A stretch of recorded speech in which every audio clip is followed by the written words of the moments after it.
when you're on your right path and you have passion for what it is that you do, that the universe conspires with you because you're aligned with source energy. You become part of the creative process. And the creative process is God consciousness. And when you're in God consciousness, the universe will just send you the right people. And I mean, that isn't like something that you can just sort of bank on, except that after a while you do. And you just sort of get a knowing, and you have an awareness that I'm on the right path, and this is what I'm doing, and my heart tells me this is my calling. I wrote a book recently called Inspiration, Your Ultimate Calling. Inspiration, it breaks down to in spirit. Your calling is a spiritual calling.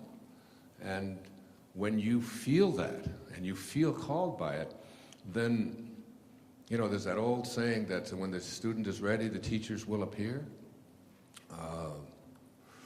The teachers are everywhere. They might be sitting right next to you. It might be this room. That might be this little talk that I'm giving to you here this morning. You don't know. I mean, I really don't know how to talk about writing, because writing isn't something that I do. Writing is something that I am. And the words I am, if you come to my talk tonight, I'm sure many of you will be there, the words I am are really the name of God. God's words to Moses when he asked, what is your name? He said, my name is I am that I am. So every time you use the words I am, you're using the name of God. And writing and who I am, and it's a spiritual thing for me. But Reed asked me to speak to you about the earlier days of writing. I wrote my first book when I was 16. It was terrible. It was called The Anomalous Compatriot. Most of us don't even know what the word means. And when I was in the service, I was in the Navy for 4 years. I wrote about 600 or 700 essays about everything that I could, everything that I could think about. I was almost court-martialed when I was in the Navy, and threatened because I was on Guam, and they had a policy in the Navy that if you were a civilian there on Guam, you could shop in the Navy exchanges where the prices were seriously reduced. But if you were Guamanian, which meant that you had brown skin, you weren't allowed. This was 1961. And the Guam Daily News invited an invitation to speak your mind, it was called, on the back page of the paper, and they had a contest, and the first prize was $75. So I entered the contest and won it, which I knew I would. And they published my picture in the Guam Daily News back in 1961. And the commander of the naval forces in the Marianas Islands threatened me with a court-martial because I had violated the chain of command. I hadn't gotten permission to say something about the Navy policy without going through the chain. Well, if I had gone through the chain, I wouldn't have been able to publish it, and we wouldn't be able to get the policy changed. So Joseph Heller wrote a whole book about that called Catch-22. So they called me in and they threatened to have me court-martialed. And that's when I just took my writing, and I wrote a letter to President Kennedy. I wrote a letter to the Detroit Free Press. I wrote a letter to the Detroit News, and showed him the letters. I hadn't sent them, and said, this is going to be, this, because President Kennedy was very big on civil rights and changing things. He was the first president to really, he and his brother, Bobby Kennedy, whose son I was just with up in Rhinebeck last week, were very instrumental in changing a lot of it. I mean, when I was in the Navy, the Navy was segregated. Basically, the black sailors were stewards. And even the ones that were doing the kind of work that I was doing had separate quarters. I walked into a restaurant in Maryland, and I had with my friend Ray Dudley, Rayford Secundus Dudley, who was from Chicago. We were both in the uniform of the United States Navy and in Maryland, Havre de Grace, Maryland, and we were not allowed to eat there because Ray was black. That's not very long ago. I wrote a letter about that to the Chief of Naval Operations, and sort of used my writing as a way of expressing who I am. And having, and we got the policy changed. They saw that I really meant who I was, and I was just a young 21-year-old second-class petty officer in the Navy. But before I left there in June of 1961, they had changed that policy. And they withdrew any charges and gave me an early discharge, which was the nicest thing I could have ever had. And then got out at the age of 22 and went to the university and got my PhD after 8 years, and started writing. I was writing articles and essays. I had a whole series of almost 700 essays that I had written on every subject that you could imagine. And I was also a voracious reader, which is the way I think you learn how to write, by reading. Listen to Herman Melville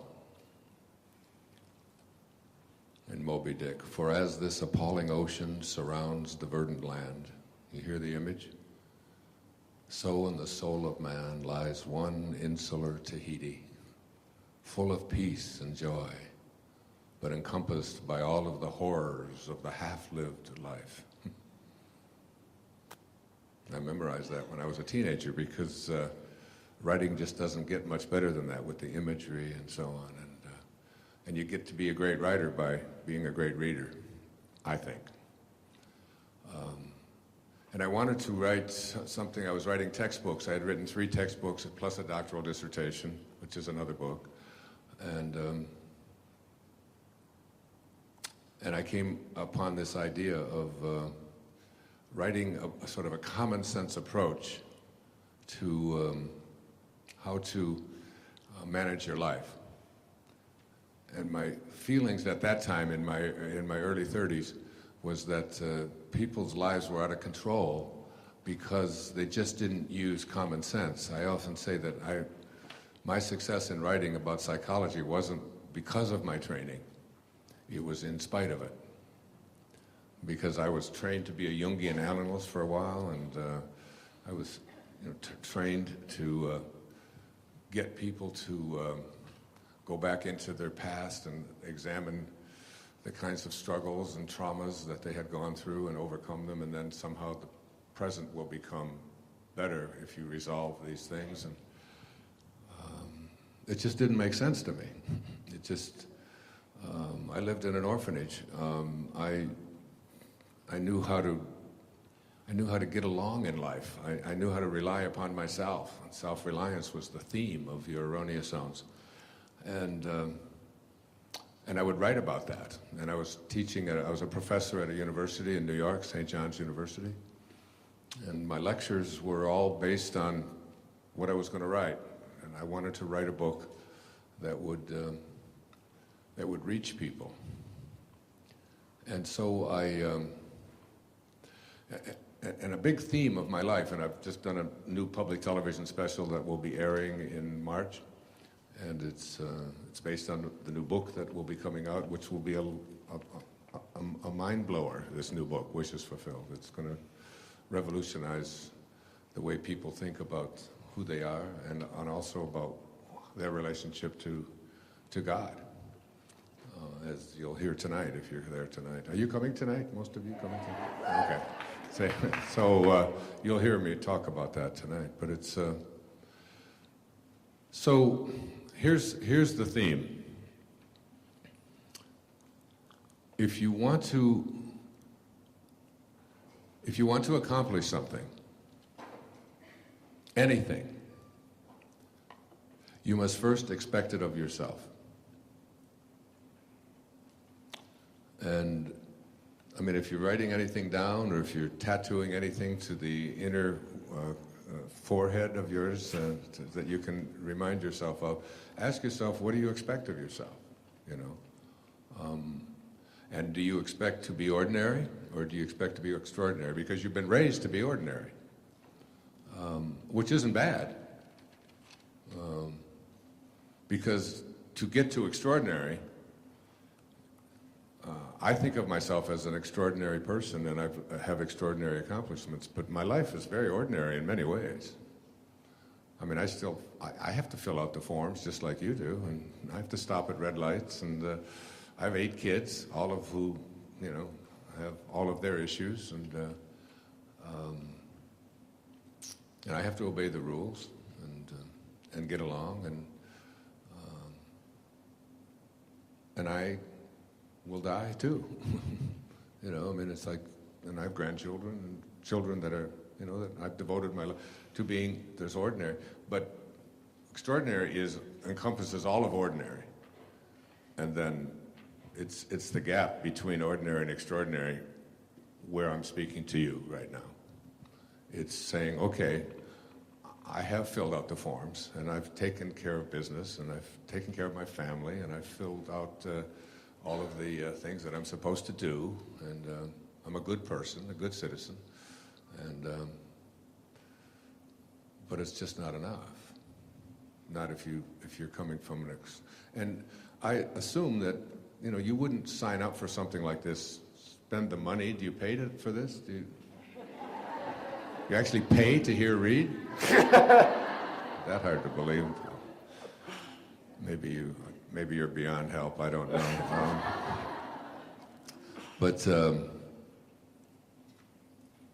And you wouldn't come and spend a whole day, and you wouldn't be here if you didn't have a vision or an expectation for yourself.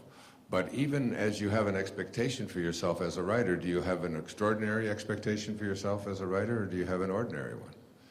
And you can always look at that concept of moving into exalted levels. See, what has always fascinated me is people who live at extraordinary levels of awareness. I'm right now reading the biography of Stephen Jobs.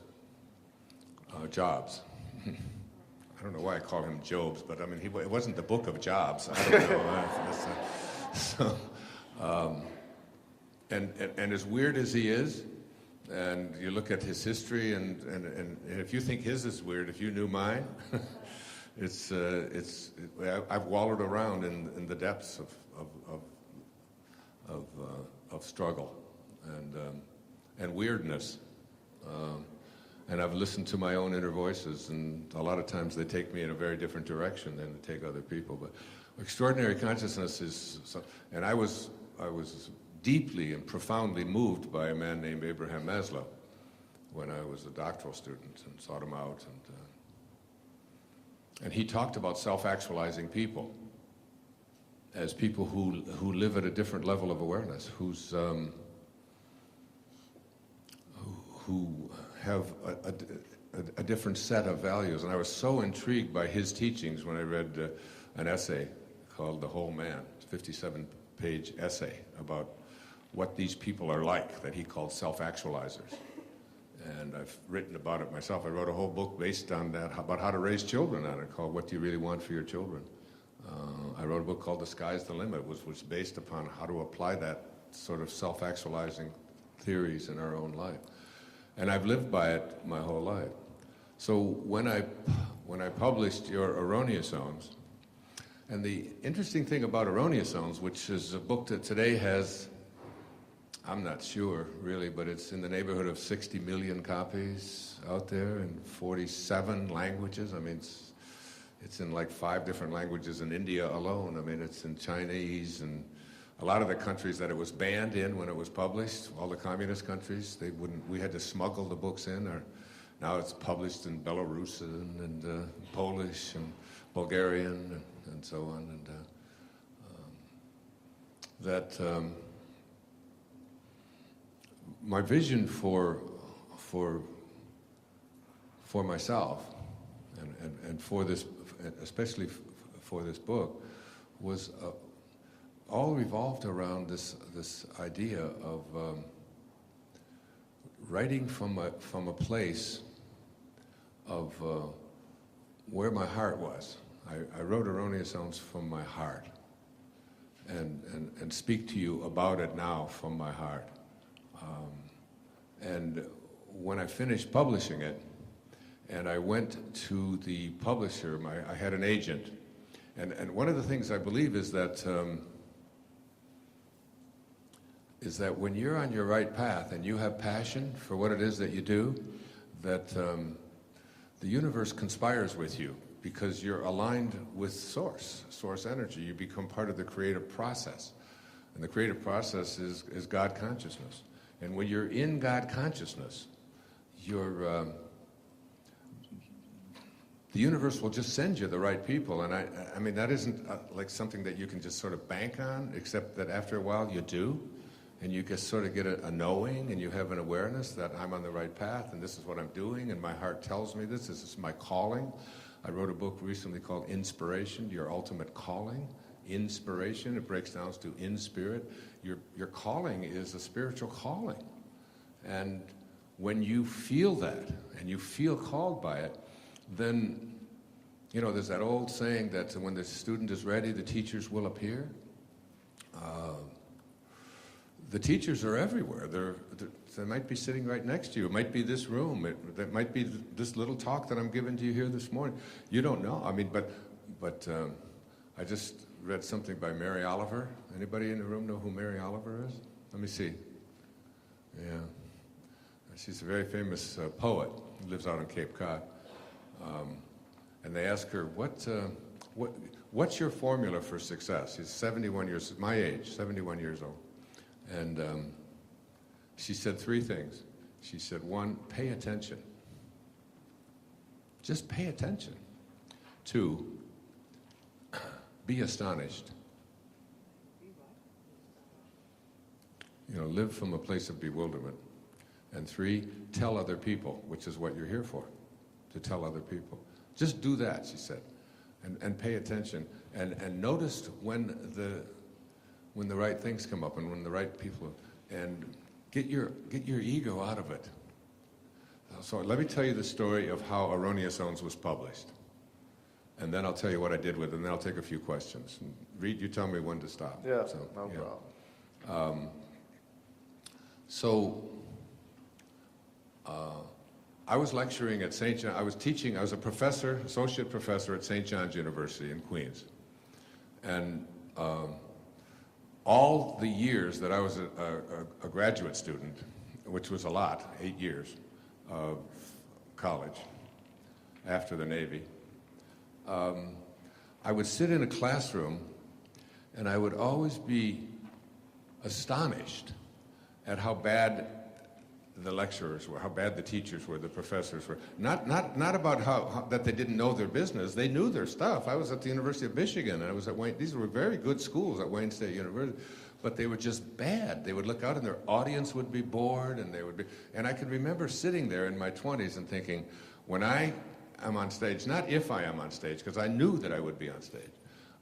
Because I'd already spent 4 years in the Navy, and I was giving lectures on philosophy, epistemology, things like that over there on Guam. I mean, I was a very different kind of sailor than they had to encounter. And I can remember vowing that because I just knew I was going to become a school teacher. And I started out just as a high school teacher. I knew that when I taught classes, my classes were going to be entertaining and compelling and interesting and fascinating and exciting, and I wasn't going to read to them from my notes, and I was going to come there and just entertain and get people to want to hear more. I mean, I feel that way right now. I just feel like, right here in this room. I watch my audience. Are you paying attention? Are you interested? And if you're not, I'll go off into another area. I'll tell a joke or make it funny or tell a story, whatever it might be. But do you remember that when you were in college and high school, how bad these teachers were? Not bad at teaching necessarily, but bad at just communicating, just making it fun. I mean, who are the teachers? Who was your favorite teacher? What was the, I'm sure every one of you have a favorite teacher, and that was the person that made you laugh, that was interested in you, that could make it come alive, right? And the endless, boring lectures that you went to, so I made up my mind that that was what I was going to be. So when I took this position as a professor at St. John's University, I made my classes come alive. It didn't matter what it was. Sometimes I taught tests and measurement. You know, like, how do you make tests and measurement come alive? First time I went in there, I told everybody that this all graduate students. I said that everybody in this room, I'm going to give a test next week. It's an IQ test, and your grade will be determined about how well you do on this. And I had them totally convinced that their whole life and whether they were going to go on in graduate school was dependent upon how they did on this test. I scared the shit out of them. I mean, it was like, and I said to them, as I passed out the test, you know, and I said, this is what you do to your students all the time with these tests that you're making them take. And so, do you see the anxiety? Do you see the stress? And I taught tests and measurements from the perspective of intelligence tests measure how well you take intelligence tests. That's all they measure. They don't measure anything else. And they aren't predictive of any. Anyway, so I would make it come alive. And they would walk out and I'd say, you don't have to worry about that. You're going to pass this course. You just have to. Because my lectures started, and I would use a lot of humor, and sometimes it was salacious, and sometimes it was, you know, and I thought of myself as sort of a frustrated comedian, so there was a lot of laughter and having a lot of fun. And before you know it, people would say, you got to come to this guy Dyer, come to his class. And I actually had the dean come to me and complain that all of the parking places at the university were being taken up by non-students who were coming to your class, because I would have 40 students in my class and there'd be like 100 people there, or sometimes 200-300 people there, because it was just like an event. I would make 2.5 hours of just fun, and I recorded everything, and it was all my preparation for Your Erroneous Sounds. I would do a week on guilt. I'd do a whole lecture on guilt, and I would do one on fear of the unknown, and all the things that became Your Erroneous Sounds. And there was a woman in the class who encouraged me to come out to a place at the Educational Assistance Center in Port Washington, New York, and to give a lecture there on Monday night. I had Monday nights free. And so I had people come out. They signed up for $20 for 4 lectures. $4 or $5 lectures, Monday night for 2 hours. I recorded everything, all right? And in that, one of those classes, so after 4 weeks, the class, I said, how many would like to extend it for 4 weeks? Not only would they extend it, but they would bring more people. The next class, we had 20 in the first class. The second class, we had 80 people, and we were overflowing. And 3 years later, at Schreiber High School in Port Washington, New York, we had 1,200 people every Monday night paying $20 a lecture, and I was going home with paper bags full of money that I didn't even know what to do with. It's true. Big shopping bags filled with $20 bills and so on. So in the audience there one night was a woman named Harriet Pine, and Harriet saw some kind of potential. Her husband was Artie Pine, and he was a literary agent in New York, someone that who has passed on now, but Reed knows, or knew, and his son took it over.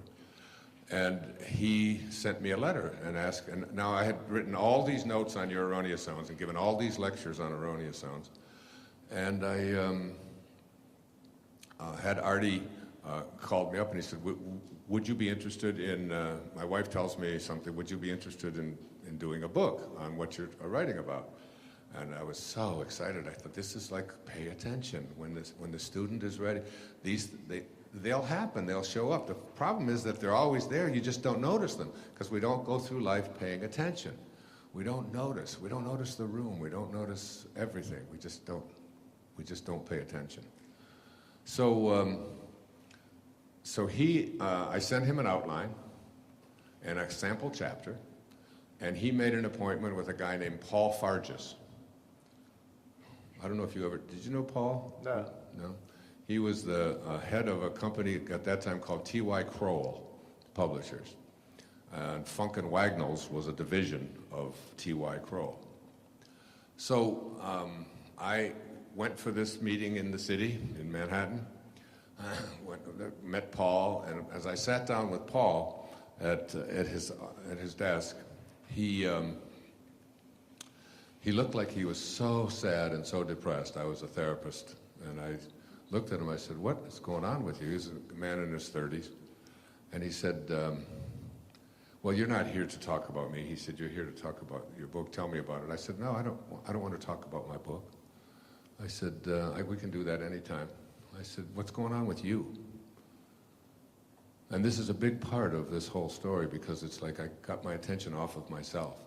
I was hearing Cheryl talking about whether your picture is going to be on something, and, you know, me, what's in it for me?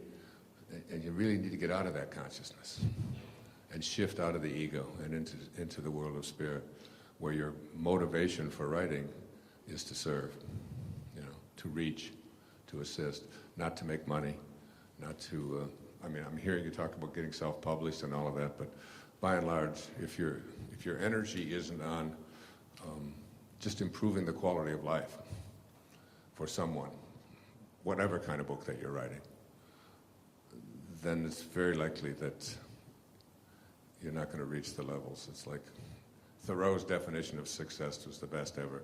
If you advance confidently in the direction of your own dreams and endeavor to live the life which you have imagined, you will meet with a success unexpected in common hours. It will chase you. That's a hard one for so many people, because we're so determined that we're the ones who are going to do it. At any rate, I sat there and talked to Paul. He said, he said, if you really want to know, he said, my wife last night, we have 2 children, ages 6 and 9 or something, and he said, my wife last night told me that she wants to get a divorce, that she's seeing someone else. She's not in love with me anymore. And he started sobbing, tears rolling down his face. And he said, and we sat there for 4 hours.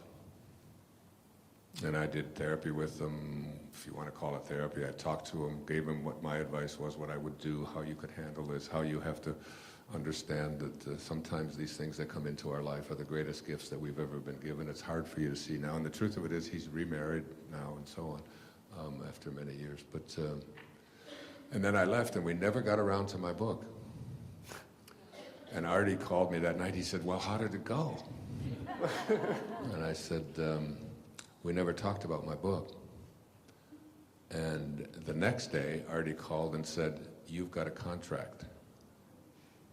He said, Paul said to me, I don't care what this man writes. I want him with us. That's a true story. And, yeah. Thanks. I had all these lectures that I had been giving at the university that I had been taping, and I went away and I wrote the whole thing after another experience in finding my father, and it's another story altogether. Push that one over there. And I went and I wrote the whole thing out. I sent the manuscript into them. We went through the process, and the book was published. The title was sent to me by a former student of mine named Susan Foti, Sue Foti. And I had just asked, as I had asked everyone, I'm writing this book. It's about common sense. It's about the mistakes that we make. It's the mistakes in thinking. It's about the errors in the way that we think. And she said, it's about errors in the way you think? I said, yes. She said, what about erroneous ones? And so we submitted it, and people thought they were getting a sex book. It's true. I went into a bookstore in Des Moines, Iowa, and there was my face on a book right next to Debbie Does Dallas, and and the pizza man always delivers.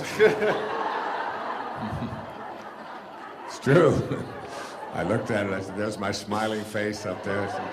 The guy who looked at it said, well, this must be where this goes. So so now I've got a book. Now, I was selling a lot of books because I still had this thing going over in Port Washington. First night it came out, I think I sold like 1,000 copies.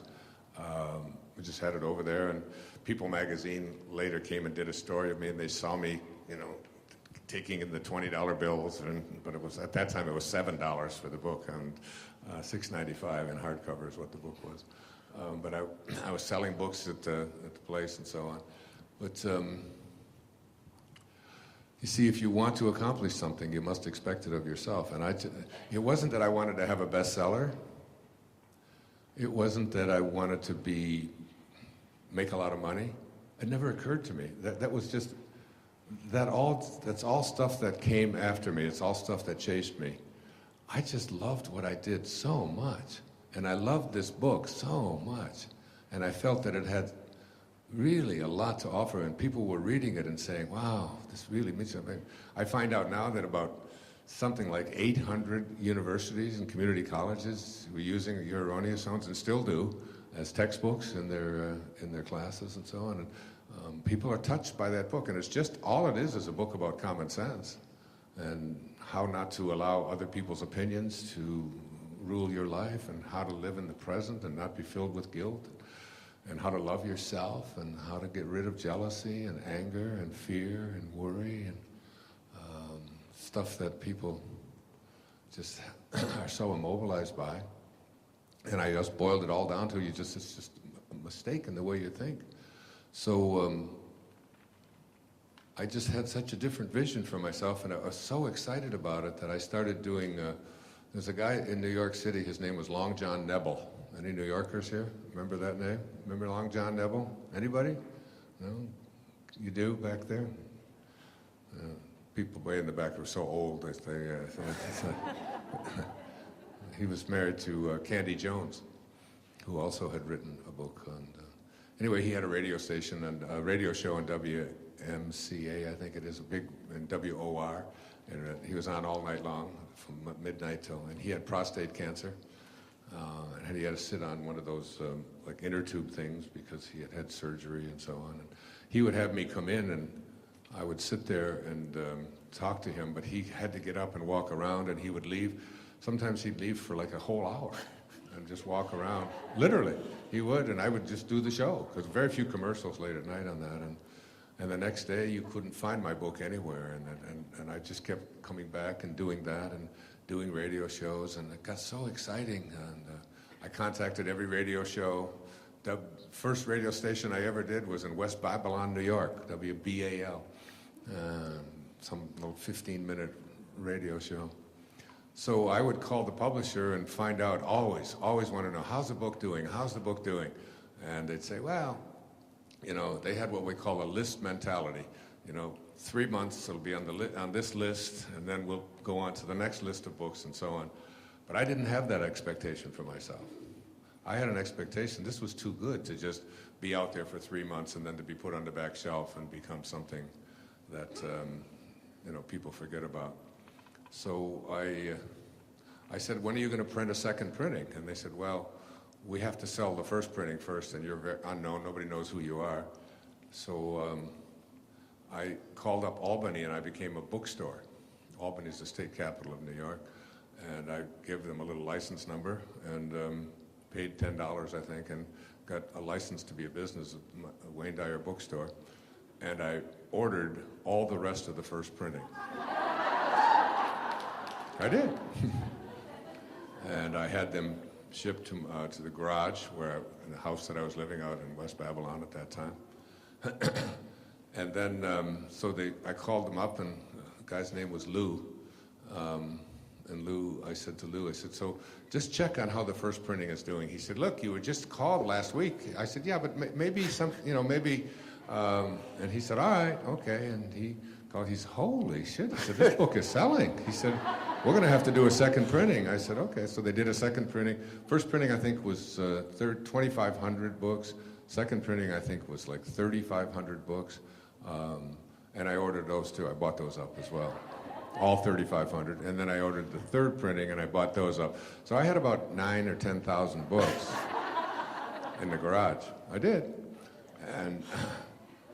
And I was selling them at the high school where I was teaching, and I was doing a few talks around Long Island and so on. And then I decided in 1976 when my daughter Tracy, who you'll see tonight, she was 9 years old. And so I talked to her and I said, we're going across the country.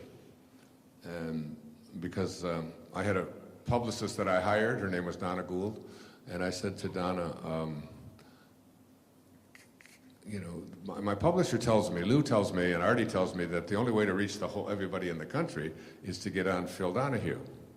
And if you can't get on Phil Donahue's show, then you've got to get on The Tonight Show. And if you can't get on The Tonight Show, you've got to, you know, do the Mike Douglas show. And if you can't get Mike Douglas, you know, there was all these different shows that were on there.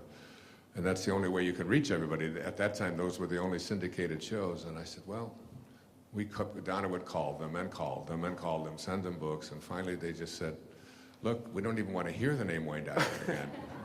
So I just made the decision that there's another way to reach everybody in America. It takes a little longer. It's not quite as easy as going on Oprah, as Cheryl did.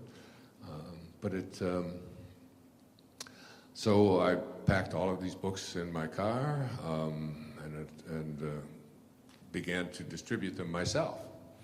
And I would go I couldn't get in on any markets in the large cities, but if you go to a small city, like instead of going to Cincinnati, you could go to Columbus. And in Columbus, they'll put you on the radio if you've got a new avocado dip. You know, it's like, they got and I literally would go and find out there was Little Professor. Do they still have Little Professor bookstores? No? Well, they did at that time. And I would go to the Little Professor bookstore, and I would go in, it's absolutely true, and I would ask them if they would put my book in their stores and on consignment. And if you sell them, you can pay for them. If you don't, just ship them back, and I'll pay the cost. And then I would have my wife at the time, and she would call. She was really good at different accents. And when I was on the radio, she would call these bookstores using the accent. When I think about what I did now, it's like, I don't know if this is even legal. But she would do it in a Swedish accent, and then she'd do it in a German accent, and then she'd do it in a French. She spoke French. She spoke like 5 languages. And she would call these different bookstores. Aronius, some kind of zones. This man's talking. What is this book? I must have this book. And then the next day, I would go back to all of these bookstores. There were like 4 or 5 of them, and Columbus was one of the cities I did this in. And I'd say, how are you doing? And they'd say, oh my God, we've had so many calls. Can you leave us some more books? It's a true story. And they would be getting calls as well. And then I would move on to the next city and to the next city. And then we went all the way across the country. We spent like 4 or 5 months going across the country. And then a friend of mine named Howard, who's now a friend of mine, named Howard Papish, was in New York, and he had heard on one of the radio shows that I was doing in New York, because I was on the radio every day. I would book myself on all of these. You know, New York City has so many radio stations, and each little community has a radio station, and I would go on there any opportunity that I had to talk about it, and I never thought about selling books. I mean, it wasn't like I'm going to make money and all that. I just really wanted people. I don't know, I was just basking in the fun and the joy of how exciting all of this was. I met this little short, heavy-set black woman in Baltimore named Oprah Winfrey, who was 22 years old, I think, doing a show called People Are Talking. And she just took a liking to me, and I did her show in Baltimore every time they had a ratings period, February, she would call, and this is my favorite author in the world, and and she would invite me to come over and have dinner with her, and it was like it was a very interesting time. But I'll just tell you this one story, and then we'll take a few questions. So Howard called me, and he was at a party out on Long Island. What's that Tony place out on Long Island, the real fancy? The Hamptons, yeah. He was at some kind of a party out there at the Hamptons. And somebody there at the party was talking about this book with a weird title called Your Erroneous Zones. And they gave it to him, they handed it to him.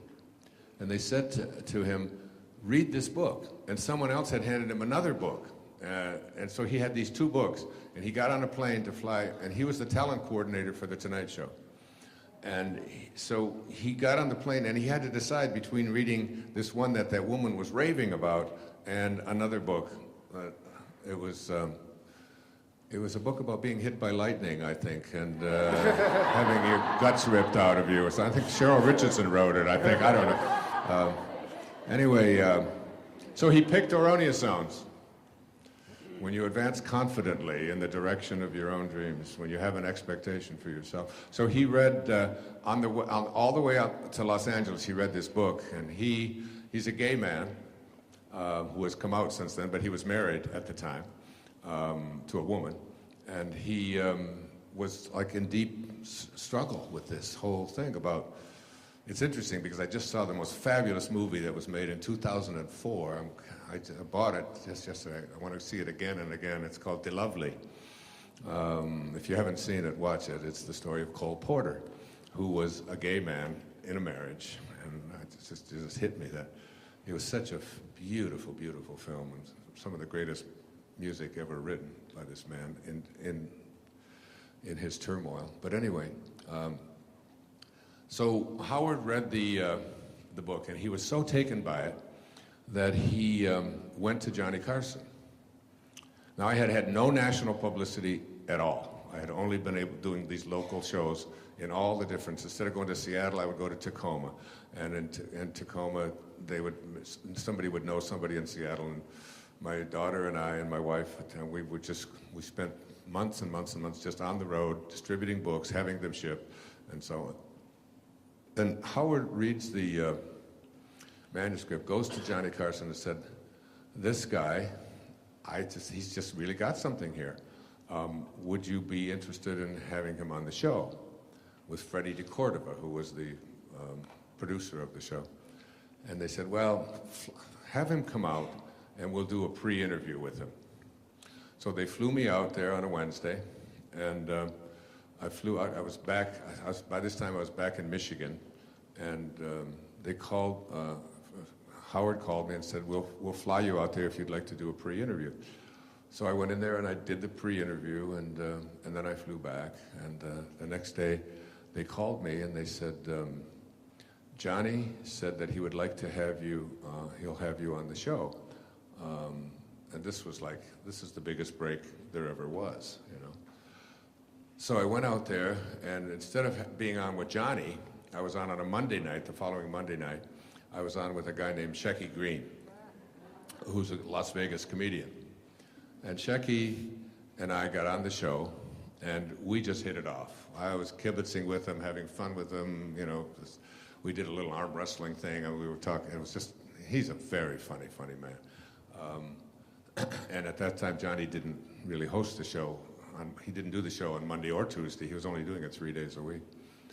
So Shecky just loved it, and we did 2 segments and promoted the book, and I was so excited. Told everybody I'm going to be on the Tonight Show. This is going to be great. First guest I was on with was the first guest on the show that night was Steve Allen, someone I had been watching since I was a little boy, and had always said that when I talked to Steve Allen, I mean, this is all stuff I knew when I was a kid, truly. But that's another story. So we do the show, and it's Monday night, and I fly all the way back to Michigan to pick up my car and stay on with the journey. And I get a call from when I was at the airport.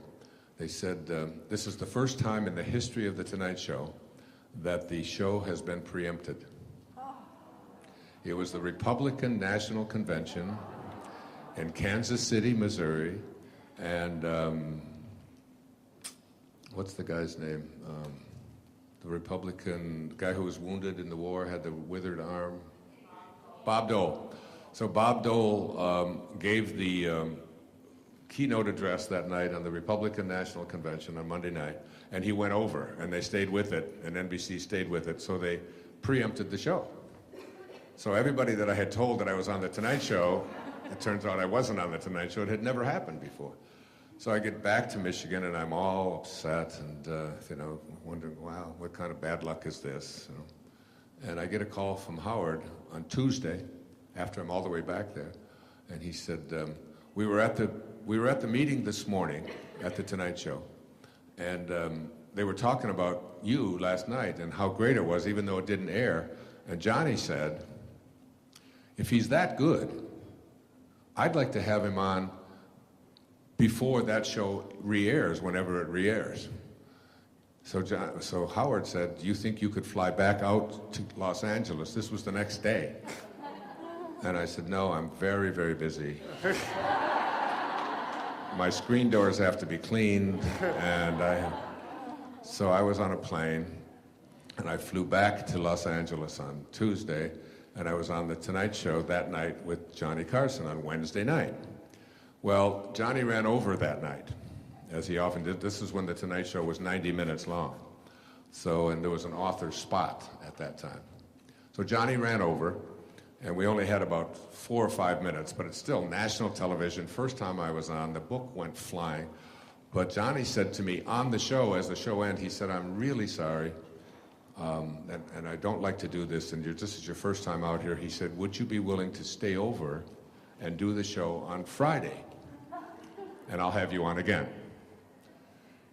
And I said, my daughter's got a soccer game. I said, of course. So I stayed over Thursday. They put me up at the Beverly Hills Hotel. I stayed over. I did the show again Friday with Johnny. Now it was on Wednesday. I'd never had a national show. I'd just been out there advancing confidently in the direction of doing what I loved. And now I had 2 Tonight Show appearances in 3 days. And then on Monday, they replayed the show from the previous week that had been preempted. And I had 3 Tonight Show appearances in 5 days, from Wednesday to Monday. And the book just went soaring. Yeah. And after that, it was Mike Douglas, it was Merv Griffin, it was Phil Donahue, who didn't want to hear the name Wayne Dyer. I did 4 full 1-hour shows with one with Anne Rand, which was like one of the great moments in my life. I became like a fixture on that show. Then John Davidson, then Dinah Shore. Remember Dinah Shore? Dinah Shore had her own show.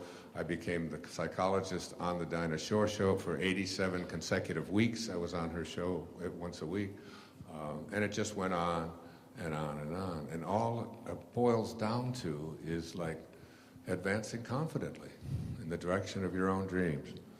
And endeavoring to live the life which you imagine, which you're filled with joy, and success will chase after you. It will chase after you. You just keep following, and you're not doing it so that you'll make money and be famous and get on the New York Times bestseller list. All of those things are just bonuses that come from you fulfilling your dharma, living an inspired life, and not being willing to take no. And it's still going. That was 1976. That was over 40 years ago. And we're still doing it. People still come. And tonight there'll be about 2,500 people there. I got 8 kids that don't listen to anything I say. And now everybody wants to hear everything I say. And we have a new PBS show coming out in the fall. So that's basically, it's just in that knowing. And the truth of it is, Reed Tracy and I are like brothers, or I always say, I just never know. One day you're my brother, the next day I'm your father, the next day you're my father.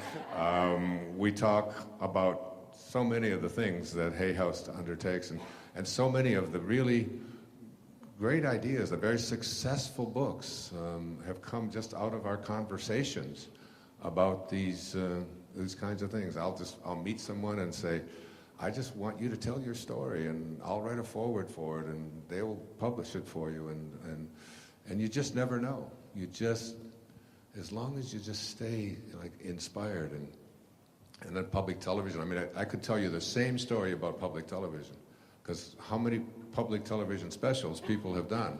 So many people have done them, and they only last one time, one pledge period, March, maybe again in August, and so on.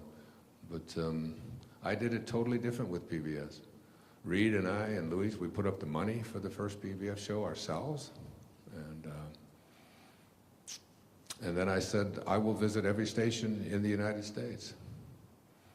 And I've made, I thought it was 176, but Nikki told me it's over 200. Over 200 station visits. That means 4 hours on each one of those shows, often paying my own expenses, staying in very inexpensive hotels, and going into that city. It doesn't make any difference in raising money for them. City after city, pledge period after pledge period. And now, these pledge shows, I think the total amount of dollars raised by the PBS shows exceeds $200 million in the last 12 years, raised for public television.